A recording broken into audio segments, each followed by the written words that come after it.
Quisiera que allí donde están, una vez más, habláramos con nuestro Dios y pidiéramos la dirección de su Santo Espíritu. Oramos. Cariñoso Dios y Padre nuestro que estás en los cielos, Señor, gracias infinitas te damos por el hermoso privilegio que una vez más nos regalas de llegar delante de tu presencia en tu día santo, para, Señor, alabar y glorificar tu nombre. Queremos en esta hora tener un encuentro especial contigo. Perdona nuestros pecados, límpianos, haznos dignos de estar delante de tu presencia. Y en esta hora, al abrir tu palabra, que no seamos oidores, sino hacedores. En el nombre de Jesús. Amén y amén. Muy bien, familia, pues como bien se acaba de mencionar, el título para el tema de esta mañana lleva por nombre Cadáveres vivientes. ¿Cómo es eso? Un cadáver, ¿qué es? Una persona que está ¿cómo? Y entonces, ¿cómo va a ser vivo? Cadáveres vivientes. Muy bien, pues yo quisiera que podamos ir como lectura bíblica al libro de Ezequiel. Vamos a ir al libro de Ezequiel y vamos a buscar allí el capítulo 37. Libro de Ezequiel, capítulo 37. Y allí hay una historia o una visión bien interesante. Y vamos a estar detallando los primeros 14 versículos, que son los que llevan a cabo el tema de esta mañana. Ezequiel, capítulo 37, vamos a estar leyendo para comenzar el versículo 14. Todo aquel que lo tenga, quiero escuchar un fuerte amén, porque quiero que estén conectados conmigo y quiero que podamos ir analizando cada parte de lo que vamos a estar viendo. Amén. Muy bien, Ezequiel capítulo 37, versículo 14 dice allí: y pondré mi espíritu en vosotros. ¿Y qué sucederá? Y viviréis, y os haré reposar sobre vuestra tierra, y sabréis que yo Jehová hablé y lo hice, dice Jehová. En cierta ocasión, una activista y evangelista australiana llamada Christine Caine escribió lo siguiente, presta mucha atención. Ella dijo: has crecido espiritualmente cuando en tu vida la palabra de Dios tiene más valor que las palabras de la gente.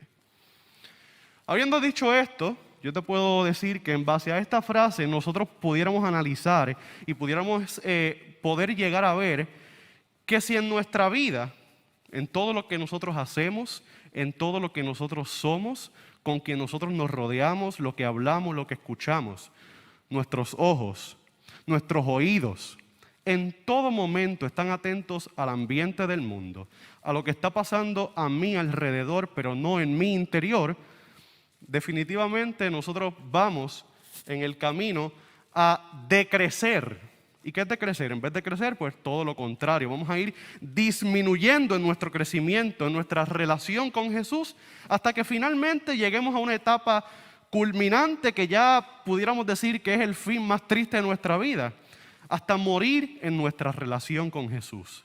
Y cuando nosotros morimos en nuestra relación con Jesús, prácticamente lo hemos perdido todo, porque si nuestra vida no tiene a Jesús como el centro, si nuestra vida no tiene a Jesús como el guía, si nuestra vida no tiene a Jesús como el motor, nosotros no tenemos propósito ni sentido de estar vivos y de estar en esta tierra, porque nosotros somos hijos de un Dios vivo, nosotros somos hijos de un Dios que se manifiesta sobre nosotros, y nosotros también debiéramos permitir que todo lo que nosotros hagamos pueda glorificar su nombre. Así que habiendo dicho eso, no estaríamos muy lejos de la realidad si yo te dijera que esta era la condición del pueblo de Israel en el tiempo donde Ezequiel fue llamado como profeta de parte del Señor. Y ustedes saben que cuando Dios llama o llamaba a un profeta, era porque necesitaba que ese profeta diera un mensaje, necesitaba que ese profeta hiciera un trabajo porque había una necesidad o estaba pasando una situación y el profeta tenía que presentar lo que iba a suceder si ese pueblo, ¿qué cosa? No cambiaba, ¿verdad? Así que para poder entender la historia de todo esto, primero debemos saber entonces quién era Ezequiel. Pues mira, de manera breve, que no es el énfasis que quiero traerte, pero es importante que puedas entenderlo. Pues el nombre de Ezequiel pudiéramos decir que significa Dios fortalece. Y Ezequiel de los 3 profetas mayores, era el único que también era sacerdote. Y habiendo dicho esto, pues una de sus máximas preocupaciones durante toda su vida, y mucho más aún cuando Dios lo llama como profeta, era el templo, la condición del templo, la gente que asistía a ese templo, que era en la iglesia verdadera, y la separación entre lo que era sagrado y lo que era profano. Nosotros sabemos que muchas de las historias de la Biblia, el problema principal que tenían era que la gente quería estar en 2 lugares. Quería estar en el lugar sagrado, pero también querían amar y llevar a cabo las cosas profanas que no son agradables ante los ojos de Dios. Por eso nosotros sabemos que desde el principio de la historia hasta el final, el llamado de Dios era escoger a quién servir, si va a ser tibio, si va a ser frío, si va a ser caliente, pero necesitaba el pueblo tener una sola respuesta hacia eso que Dios le estaba preguntando. Y prácticamente eso era todo lo que a Ezequiel le preocupaba en cierta manera. Pero también Ezequiel fue alguien que prácticamente pudiéramos decir que estaba entre la juventud y la adultez, porque fue llamado como profeta de parte del Señor a sus 30 años. Y el ambiente histórico que a Ezequiel le tocó vivir era uno sumamente difícil, un ambiente sumamente complicado, y mucho más aún cuando nosotros leemos todas estas visiones que él recibió de parte del Señor, que nosotros vemos, pero literalmente Ezequiel tuvo que presentar todo eso, que muchas veces parece complicado, parece como que algo bien fuerte. Pues mira, a los 30 años él recibe ese llamado y su comisión divina, y el Señor le encomienda todas estas cosas, y su ambiente se encontraba en Babilonia. Luego del exilio babilónico, ¿verdad? En esos primeros años, y allí estaba la ciudad de Jerusalén, que pasó por muchas situaciones. Fue sitiada, fue destruida, el templo fue incendiado, la monarquía fue llevada a su fin. En fin, muchas otras cosas que sucedieron en aquel lugar. Ahora bien, 3 detalles bien interesantes. Es que para el año 605 a.C., se deportaron jóvenes judíos, en los cuales eran selectos a Babilonia, entre quienes estaban alguien que nosotros conocemos muy bien, Daniel y sus 3 amigos. Ya para el año 597, prácticamente pues 10,000 cautivos, nosotros encontramos que fueron llevados a Babilonia, entre también los cuales estaba Ezequiel. Ya aquí pues Ezequiel llega a la historia. Y finalmente en el año 586, nosotros encontramos que las fuerzas de Nabucodonosor destruyeron el todo de la ciudad. Y entonces, por consecuencia, pues la mayoría de sus habitantes y del templo, pues dice allí que sobrevivieron. Eso es algo muy, muy importante. Ahora, el punto central del libro de Ezequiel, y es lo que vamos a enfatizar en esta mañana a través del capítulo 37, es el pueblo de Dios. El pueblo de Dios, habiendo soportado tantas cosas en el pasado, habiendo pasado por tantas situaciones, todo eso los había llevado a en el camino debilitarse. Y el propósito del Señor era salvarlos de esa miseria en la cual ellos se encontraban viviendo. Ahora bien, nosotros vemos eso y el Señor también les dice que a través de esa salvación Él quería mostrarles misericordia, porque ellos serían su pueblo y Él sería el Dios de ellos. Que eso pues vemos que es lo mismo que Dios quiere para nosotros. Ahora vamos a entrar en el capítulo 37. Dice el versículo 1: la mano de Jehová vino ¿sobre quién? Vino sobre mí. ¿Lo tienen? Ok, les voy a dar algunos segunditos. Capítulo 37 del libro de Ezequiel. Ezequiel capítulo 37. Muy bien. Dice allí: la mano de Jehová vino sobre mí y me llevó en el espíritu de Jehová y me puso en medio de un valle que estaba lleno de huesos. Es interesante que en la gran mayoría de las visiones que Ezequiel recibe de parte del Señor, él comienza escribiendo: vino palabra de Jehová. Si ustedes ven ya el capítulo 38, allí dice: vino palabra de Jehová diciendo. Si ven capítulos anteriores también van a encontrar lo mismo. Ya en el capítulo 37 comienza de una manera diferente: la mano de Jehová. ¿Y por qué hago esta pausa aquí? Te menciono esto porque Me llama la atención porque cuando se usa la palabra mano en la Biblia, suele hacerse en algo más que el sentido físico. Por ejemplo, la mano pudiera ser usada como una metáfora de la acción, pudiera ser usada también, vamos a ver, como quizás el sentido de cuidado, sentido de posesión. Y si lo viéramos en el ambiente espiritual, pues nos daría un poquito más de sentido. Por ejemplo, muchas veces leemos cómo Jesús a través de su mano daba sanidad, ¿verdad? Que eso lo encontramos en el Nuevo Testamento, en las parábolas y las diferentes historias. También podemos ver cómo en otras ocasiones el Señor usaba su mano para bendecir. O sea, eso es algo que provoca poder. También podemos encontrar cómo la mano de Dios permitía que la gente recibiera dones. Por eso ustedes ven que muchas veces cuando se ora, como que se le pone la mano a la persona, es como un símbolo de eso que Jesús hacía en su ministerio. Y todo esto es bien interesante porque aunque su mano quizás para nosotros es invisible, porque no podemos verla así presencialmente, la mano de Dios, lo interesante y lo maravilloso que tiene es que está sobre cada uno de nosotros. Amén. La mano de Dios está sobre ti, está sobre mí. No solamente está puesta, sino que te está liderando, te está guiando, te está dando su bendición, te está sanando de cosas que tú quizás ni cuenta te das. Simplemente el tener la mano de Dios puesta sobre ti es una bendición. Y por eso Ezequiel como que recalca eso allí en el versículo 1 y dice, la mano de Jehová vino sobre mí. Ahora bien, continúa la historia y dice, y me llevó en el espíritu de Jehová. Ahora, interesantemente, nosotros vemos que Dios lo envía a aquel lugar. Y algo que yo he podido entender viendo, ¿verdad?, lo que es esta visión, es que cuando Dios llevó a Ezequiel hacia aquel lugar, realmente pudiéramos decir que lo estaba llevando, por decirlo de esta manera, al futuro, a ver algo allá, para mostrarle lo que estaba pasando acá. Es decir, le estaba mostrando algo del futuro para entonces decirle lo que iba a suceder si no se cambiaba en el presente. ¿Entendieron? Muy bien, perfecto. Ahora, del versículo 2 en adelante, nosotros encontramos también algo bien interesante. Dice allí, y me hizo pasar cerca de ellos. O sea, ya lo llevó en visión, recuerden. Lo llevó a aquel valle, le mostró que estaba lleno de huesos, simplemente. Pero ahora en el versículo 2 se añade algo más interesante. Dice, y me hizo pasar cerca de ellos por todo en derredor. Ya lo llevó, ahora hace que camine alrededor de esos huesos. Y mientras camina alrededor de esos huesos, pueda observar cómo estaban. Y dice allí, y he aquí, dice allí, que eran muchísimos sobre la faz del campo. Y por cierto, no se te olvide, secos en gran manera.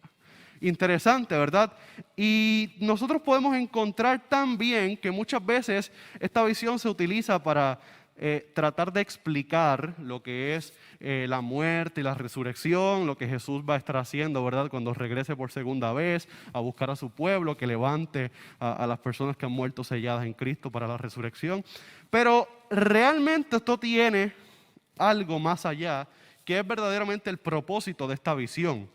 Ahora, cuando Dios lleva a Ezequiel hasta este lugar, sacerdotes, para el tiempo de los sacerdotes, el pasar por la condición en la que se encontraban estos huesos, que ya estaban secos en gran manera, lo que quería decir es que ya estos huesos estaban en su última fase de descomposición. Es decir, para los sacerdotes ya el simplemente observar la condición de este tipo de huesos era literalmente algo que ya estaba contaminado, estaba en su fase de descomposición, como les dije, y que literalmente ya eso estaba al borde de ser otra vez polvo.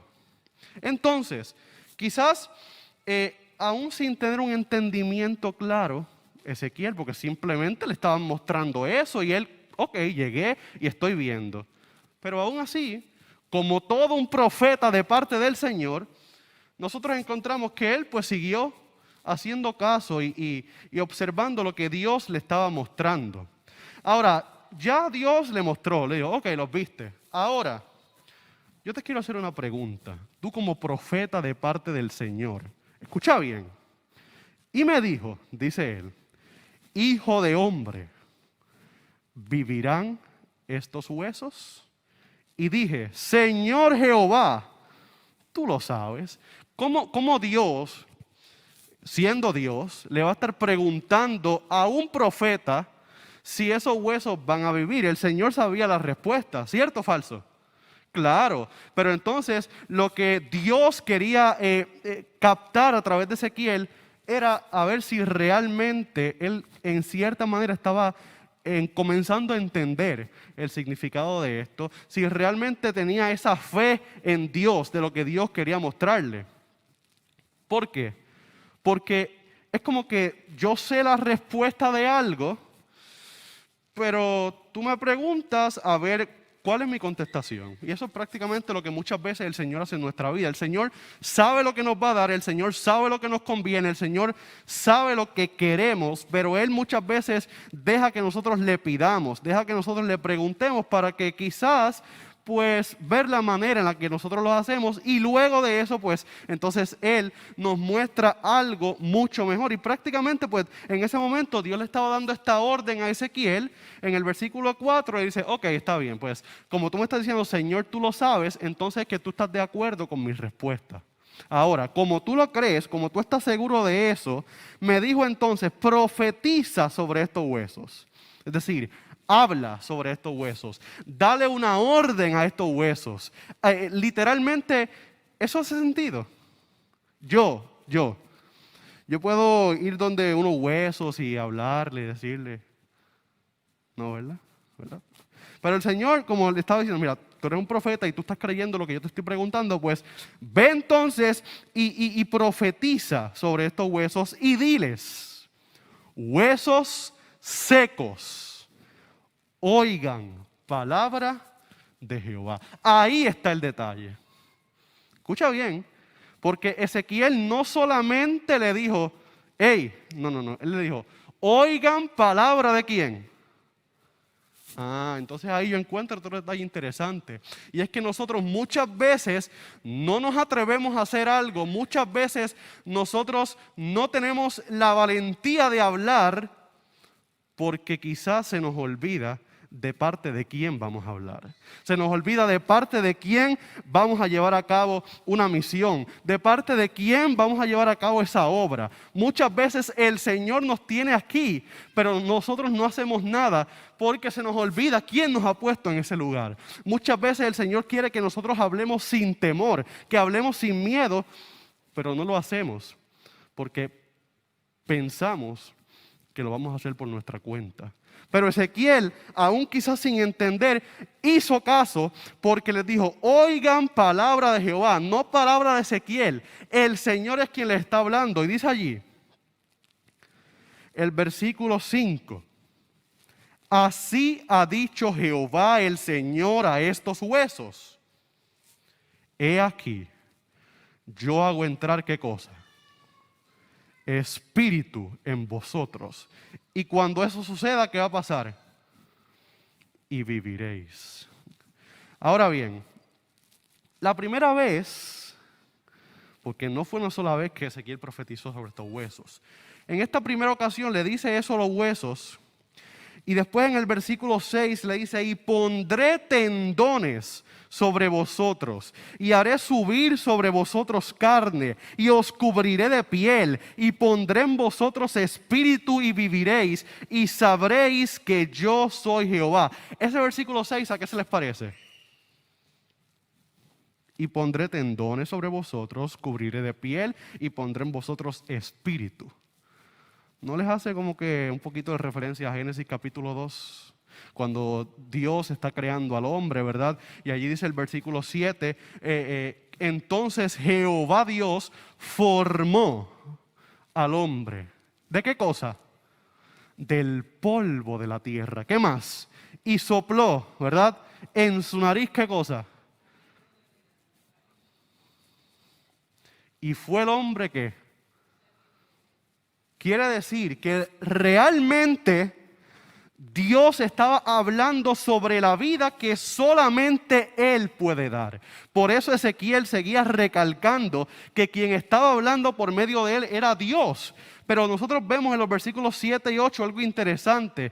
Y es que allí dice, profeticé pues como me fue mandado y hubo un ruido mientras yo profetizaba. Es decir, mientras Ezequiel iba diciendo todo esto que acabamos de leer, como que todo iba llevándose a la acción. Es decir, Ezequiel hablaba y la acción se ejecutaba. Dice allí, profeticé pues como me fue mandado, dije esas palabras, y hubo un ruido mientras yo profetizaba, y he aquí un gran temblor, todo se estremecía, y los huesos, mientras ocurría todo eso, se juntaron cada hueso con su hueso. Ahora yo quiero que ustedes se puedan imaginar cómo mientras Ezequiel hablaba, se iba impactando por todo lo que iba surgiendo a su alrededor. Como que es increíble que realmente la palabra de Dios tiene poder. Y aunque aquellos huesos, escucha bien, sí se juntaron, aunque aquellos huesos sí tomaron forma, se llenaron de tendones, se llenaron de carne, se llenaron de piel, faltaba algo sumamente importante. ¿Qué era? Ya tenían carne, ya tenían forma, pero todavía le faltaba algo. El espíritu, el aliento de vida. Porque si vemos el capítulo 2, versículo 7, dice allí que cuando Dios forma al hombre, ¿verdad? Y dice que lo hizo del polvo de la tierra. Si Dios no soplaba aliento de vida, ¿qué iba a suceder? No pasaba nada, porque es el aliento de vida lo que te da, ¿qué cosa? Literalmente, el tu poder vivir. Porque de esas dos cosas se compone el hombre. ¿De qué cosa? De polvo de la tierra y de aliento de vida. Por eso, cuando alguien muere, dice 1 Tesalonicenses y Corintios, que el espíritu, el aliento, el soplo, vuelva a Dios quien lo dio, pero el polvo de la tierra se queda a donde pertenecía. Por eso nosotros también podemos entender, y hace sentido cuando utilizan esta visión, de que realmente lo único que vuelve a donde está nuestro Dios es ese soplo. El resto se queda en la tierra hasta que el Señor regrese nuevamente y vuelva a darnos ese soplo, pero para transformarnos a la vida eterna. Así que quiere decir que entonces cuando Dios estaba hablando sobre la vida que solamente Él puede dar, vemos en los versículos 7 y 8 que leímos ahora algo bien interesante. Y es que aunque aquellos huesos sí se juntaron, porque vemos en el versículo 8 que dice, y miré, luego que habló, ahora mira, a ver si lo que él había dicho, ¿qué cosa? Se había cumplido. Y dice, y he aquí tendones sobre ellos, y la carne subió, y la piel cubrió por encima de ellos, pero no había en ellos espíritu. Ahora bien, en medio de todo aquel ruido, todo aquel movimiento, Dios había formado, había mostrado la primera parte, pero todavía estaba incompleta esa obra que el Señor quería hacer a través de esa visión. ¿Por qué? Porque es por esa razón que entonces nuevamente Dios vuelve a donde Ezequiel y le dice, profetiza otra vez, vuelve y habla. En esta ocasión profetiza no ya a la carne, sino al espíritu, hijo de hombre, y di al espíritu, es decir, di a ese aliento que yo voy a darle. Así ha dicho Jehová el Señor, espíritu, ven de los cuatro vientos, norte, sur, este y oeste, y sopla sobre estos muertos. Y cuando soples, espérate. ¿Quién iba a soplar?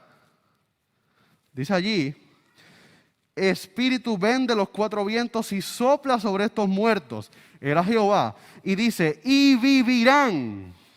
Porque cuando Dios sopla, entonces se recobra vida. Ahora, vamos a ir avanzando un poquito. Los huesos estaban esparcidos por el valle como esos muertos en una batalla que ustedes ven que están todos regados así por ese campo donde hubo tanta muerte. Y por eso era necesario que el Espíritu del Señor soplara con poder, para que entonces todos aquellos huesos que habían recobrado tendones, entonces cobraran vida, y realmente estos huesos necesitaban un soplo de vida fuerte. Y en esta segunda vez, dice la historia en el versículo 10, que entonces entró espíritu, entró aliento de vida. Gloria al Señor. Dice allí, y vivieron cuando entró espíritu en ellos, y estuvieron sobre sus pies un ejército grande en extremo. Ahora, ya hasta aquí llegó esa primera parte de la visión. Pero yo te dije al principio que aunque se utiliza para explicar lo de la muerte y resurrección, ese no es como tal el mensaje central de esta visión. ¿Cuál es? Pues no quiero seguir leyéndote los textos uno por uno, pero realmente del versículo 11 en adelante se encuentra el significado. Porque nosotros vemos que ya aquí lo que se dice es lo siguiente: todos estos huesos a los que le hemos hablado, los que han recobrado tendones, los que han recobrado aliento de vida y los que ahora están vivos nuevamente, son la casa de Israel. Entonces, ¿cuál es el propósito de esta visión? Era que el pueblo de Israel, familia, había llegado, debido a lo que vimos al principio, todas estas situaciones, a debilitar tanto su vida espiritual, a debilitar tanto su fe, a hacer tantas cosas que no eran agradables ante los ojos del Señor, porque se habían frustrado en medio de todas las situaciones, que ya su condición de vida espiritual estaba descompuesta. Porque dice que los huesos estaban secos en gran manera. Ahora, familia, ¿cómo está nuestra vida espiritual delante de la presencia del Señor? ¿Estará nuestra vida espiritual seca en gran manera? Esos tendones espirituales, ese soplo de vida espiritual, el Espíritu Santo sobre nuestra vida, ¿cómo estará? ¿Cómo está nuestra condición ante todo lo que está surgiendo? ¿En qué nos estamos enfocando? ¿Estamos buscando todos los días la presencia del Señor? ¿O estamos simplemente viviendo para que los días sigan pasando a nuestro alrededor? Dice allí: por tanto, profetiza y diles. Ahora le está hablando lo que realmente significa. Es decir, hoy, si esto está escrito, es para nosotros, porque esa era la casa de Israel. Dice allí: así ha dicho Jehová el Señor: he aquí, yo abro vuestros sepulcros, pueblo mío, y os haré subir de vuestras sepulturas, y os traeré a la tierra de Israel. Aunque en nuestra vida nosotros ya nos estemos descomponiendo, aunque ya estemos contaminados por tantas cosas de este mundo, aunque ya nuestra vida parezca que no tiene propósito, que no tiene sentido, el Señor nuevamente quiere regalarnos ese Espíritu Santo que sigue estando en medio de nosotros, para que nosotros oigamos su voz, para que nosotros podamos obedecer lo que Él nos está diciendo a cada uno de nosotros, y para que cada día nosotros podamos levantarnos de esos sepulcros, que es donde el enemigo nos quiere llevar cada instante, y podamos volver a revivir, volver a renacer, porque sabemos que nuestra redención está cerca. Ahora yo te pregunto, ¿en qué parte de esta visión tú quieres permanecer? ¿Tú quieres permanecer en esa sequía? ¿Tú quieres permanecer en esa descomposición que tal vez nos encontramos todos nosotros en este momento? ¿O realmente tú quieres que el Señor ponga tendones sobre tu vida? Que el Señor ponga aliento sobre tu vida y que tú te vuelvas a levantar, que vuelvas a revivir, que vuelvas a renacer, que tu vida vuelva a cobrar sentido. Y quiero ir concluyendo con una cita que me impactó mucho. En la matutina recibiréis poder, página 47, párrafo 4, dice lo siguiente. Cuando yo leí esto,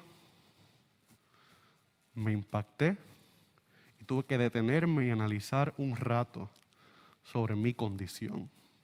Y yo espero que podamos hacer lo mismo esta mañana. Dice allí, el Espíritu de Dios, con su poder vivificante, debe estar en cada agente humano para que pueda entrar en acción cada músculo y tendón espiritual. El Espíritu de Dios. Sin el Espíritu Santo, sin el aliento de Dios, hay embotamiento de conciencia, pérdida de vida espiritual. Y mira cómo continúa diciendo, ahora aprieta un poquito la cita. Así que aguántate. Muchos, ¿cuántos? Que carecen de vida espiritual, tienen sus nombres en los registros de la iglesia, pero no están escritos en el libro de la vida del Cordero. Voy a hacer una pausa. Reflexiona un poquito. Pueden figurar en la lista de miembros, pero no están unidos al Señor de la iglesia. Quizás sean diligentes en el cumplimiento de determinados deberes y ser considerados como seres vivientes, pero termina diciendo, pero muchos están entre los que tienen nombres de que viven y están muertos. Y quizás esto nos pueda preocupar. Quizás esto nos puede llevar a pensar, pero a pesar de eso, a pesar de que quizás estemos pasando por esa etapa en nuestra vida, la gracia y la misericordia de Dios a través de su Hijo Cristo Jesús sigue presente para nosotros. Y hoy Dios nos quiere recordar, hoy Dios quiere que tú sepas que a pesar de todo esto, hay 4 puntos importantes que debes llevarte hoy. Número 1. Luchar contra el mundo y nuestro adversario nos causa destrucción emocional y sequedad espiritual. Número 2. Cuando esto sucede, el Señor nos levanta y nos pone frente al campo de batalla. Número 3. Frente a ese campo de batalla, cobramos vida y reconocemos a Dios. Y número 4. Cuando el Espíritu Santo llega, sucede algo maravilloso. Nuestra vida es transformada y descansamos en su presencia. Gloria al Señor. ¿Cuántos quisiéramos descansar en su presencia? ¿Cuántos quisiéramos que el Espíritu Santo se manifieste con poder sobre nuestra vida todos los días? Que cuando nos despertemos, que cuando nos acostemos, sintamos ese propósito del Señor sobre nosotros. Porque no es el agente humano el que nos inspira ese poder, sino es el Espíritu de Dios. Ahora yo quiero preguntarte por cuántas situaciones tú has pasado en tu vida que te han debilitado y que quizás te han hecho perder la esperanza. Quizás ya habiendo llegado, ¿verdad?, a casi la meta final, te olvidaste de tu primer amor y volviste a empezar desde cero. Pero hoy Dios te quiere hacer un llamado, y es que a ti que quizás has perdido la esperanza, que te has secado y que estás muerto, Dios quiere volver a hacerte revivir. Hoy Dios quiere darte ese aliento de vida. Hoy Dios quiere darte ese Espíritu Santo para que tú puedas continuar hacia adelante. Mis últimas palabras son las siguientes. Iglesia, si estamos en eso, salgamos de nuestra sequedad espiritual y tomemos del agua de vida, tomemos del Espíritu Santo todos los días. Escuchemos hoy la voz de Dios que profetiza sobre nosotros para que nos levantemos, para que sigamos hacia adelante y para que caminemos hacia la patria celestial. ¿Cuántos desean esto en esta mañana? Pues yo te invito a que si realmente eso está en tu corazón, podamos una última vez estar en pie y podamos hablar de manera especial con nuestro Dios para pedirle que eso se haga una realidad sobre nuestra vida. Amado Dios y Padre nuestro que estás en los cielos, Señor, gracias infinitas te damos, porque a pesar, Señor, de ser tan pecadores, Señor, de ser tan miserables como Pablo lo describe en el libro de Romanos, Señor, tu gracia, tu misericordia y tu amor está presente sobre nuestra vida. Gracias, Padre, porque a pesar de que ascendiste al cielo a preparar mansiones para nosotros, no nos dejaste solos, porque nos diste tu Espíritu Santo para que nos guíe, para que nos hable, para que nos ministre y para que nos lleve, Señor, a guiarnos en nuestra vida y prepararnos para tener un encuentro contigo y muy pronto poder estar en la patria celestial y abrazarte y estar a tus pies por toda la eternidad. Señor, quizás estamos muertos, quizás estamos descompuestos, quizás ya estamos contaminados y no nos cabe algo más de tantas cosas que tenemos de este mundo. Pero hoy en el nombre de Jesús, yo te pido que tú nos puedas limpiar una vez más con tu sangre, que nos puedas, Señor, restaurar, que nos puedas redimir y que nos puedas hacer recobrar vida, que nos puedas hacer recobrar ese aliento que solamente tú nos puedes dar. Ayúdanos a caminar como mirando al invisible. Y Señor, a pesar de que no entendamos, seguir hacia adelante, porque sabemos que la recompensa final es maravillosa. Señor, si hay algún plan del enemigo sobre nuestra vida, lo reprendemos en el nombre de Jesús y sabemos que tu plan es mucho más poderoso. Por eso manifiéstate sobre nuestra vida y permítenos siempre seguir hacia adelante. En el nombre de Jesús. Amén y amén.